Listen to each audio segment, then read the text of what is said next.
Hello and welcome back to my channel. I had somebody ask about my orchid wall. So what I wanted to talk about today was how I did this and kind of give you a tour of what all I have on this wall right now.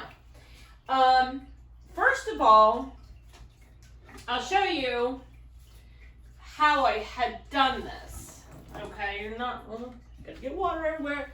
Okay, so if you could see, I used 1, 2, 3 braces here, and then I put on slats. I would say these are 1 inch wide, and those are drilled directly onto these braces.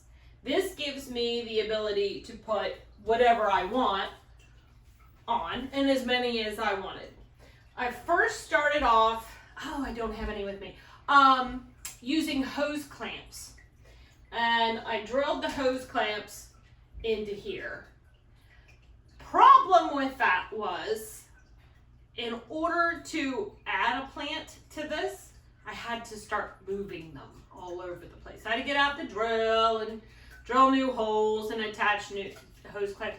It wasn't working for me. So I found these buckets at the Dollar Tree. This was last year, okay? And they have a little hook on them. And that afforded me the ability to be able to do this. Now, everything that I have in the house goes out during the summer. So I have another system outside where I use pallets to pretty much do the same kind of thing, only I need to have pots with drainage. So that became more of the issue. So those, the hose clamps that I used, I actually am using outside. We'll see that later in another video, once everything starts going outside. Otherwise, I got these pots, these plastic pots, also at one of the dollar stores, and everything is potted in plastic containers. Now, I have transitioned most of my orchids over into an inorganic media. I'm using Lica, so that's kind of going okay. It's a work in progress, and I'm learning a lot during the process, but so they just sit in there, and in the summer, whenever I water them, of course they've just been watered recently, so it's coming out these holes. It just flies out the bottom, and I don't have to worry about it. And these are just the right size for these hooks. So I'm using these hooks on the wall as well. They slip right on there. And here you go. That way I can have some that are closer against the wall and then some that actually come out from the wall. On the wall, mostly we have just your complex hybrid Phalaenopsis. They're pretty much all blooming, or they have spikes on them. And then we have, here's a Sherry Baby. That is blooming right now. I would be able to smell that, except for, I gotta show you this. This is taking over as far as smell.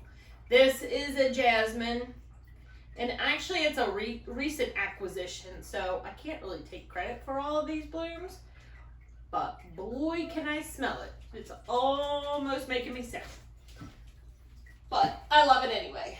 So, and then we have oncidiums. This is my Zygopedilum. I only have one. It has a curse on it. Things keep happening to this plant. Whether it's I knock off the blooms, or my dog eats a flower, and chews it up, whatever.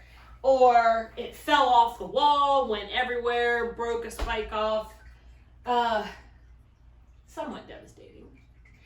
But that is my Zygo. And everything else here is pretty much, I don't know what else to say about it, but we do have phals that are getting ready to open, and they are all potted in some way, shape, or form in the Licka beads. So in the middle here is one of my favorite things. It's a mirror, obviously, but I got that from the trash, essentially. So somebody was throwing it out, I brought it in. It is great because I have a really nice garden in the back, which we'll be touring some other time. And in the summer, whenever you're in here, it looks like a window. You can see what's outside. That's pretty cool. So that's all I really wanted to talk about today. This was a work in progress because when I started it, I wasn't really sure how it was going to go. And with projects, that's pretty much how they always do. They work themselves out. And that's what my channel is about, actually, is a work in progress. So thanks for tuning in, and subscribe if you want to, and I'll see you later.